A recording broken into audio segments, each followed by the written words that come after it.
لا إله إلا الله محمد رسول الله لا إله إلا الله محمد رسول الله لا إله إلا الله محمد رسول الله. Some brothers, what they do, they make dua, they make dua, they make dua. And Allah's Messenger sallallahu alaihi wasallam said, Allah, He loves it or He accepts his dua of his servant, ma lam yasta'jil, as long as that servant hasn't become hasty. This is a hadith, I think in either Tirmidhi or Abu Dawud, one of the two. So the Sahaba said, Messenger of Allah, how is the person hasty? So here the Rasulullah sallallahu alaihi wasallam, he said what? He said, as long as the person says, as long as the person carries on doing dua and he doesn't say this, he doesn't say, I made dua to Allah and Allah never accepted it. That's being hasty.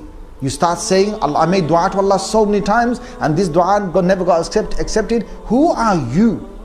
Who are you? Because Allah Azza wa Jal does three things for you in return of the dua that you just made. One of three things. One of three things He will do for you.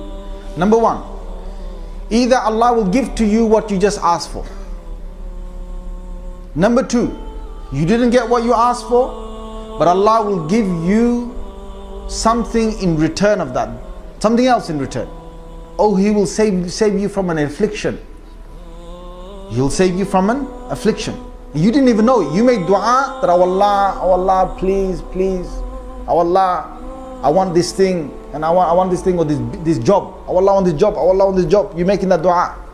Allah never gave you that job for whatever other reasons as well. But what He did is He saved you from another musibah somewhere else because of that dua, or He gave you some other dua, other thing. It might not even be a job. It might be something else Allah gave you. And the third thing, the best of all things, is you never got anything at all in this dunya. You can say, what? I made dua all my life, I never got anything in this dunya. What? On the Day of Judgment, some brothers will come and they will see right next to them. This is in hadith of Ahmad. A person will see right next to him, he will see mountains full of reward. Now this guy sees mountain full of reward and he thinks, nah man, I didn't even live that long to get these mountain full of reward. That can't be mine. And he's looking at his little piles next to him. So then long time passes by, no one comes to claim their mountains full of reward. And then the person says, oh Allah, just a question. What, my servant? He said, these mountains full of rewards, who are they for? Allah says, for you, my servant.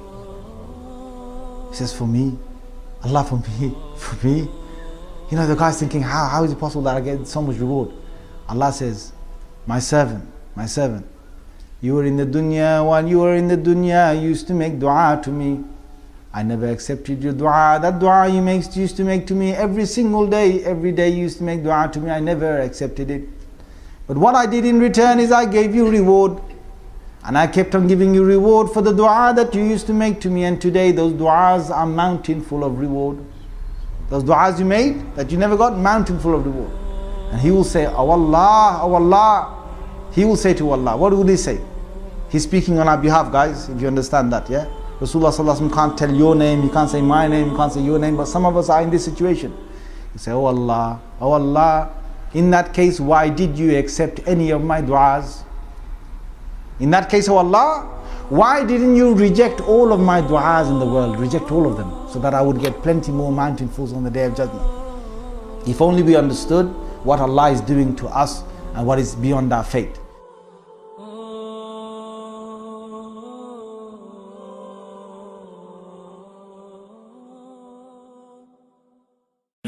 على مر الزمان تألقا وأضاء للدنيا طريقا مشرقا وهدى من الرحمن يهدينا به للصالحات وللمكارم والتقى.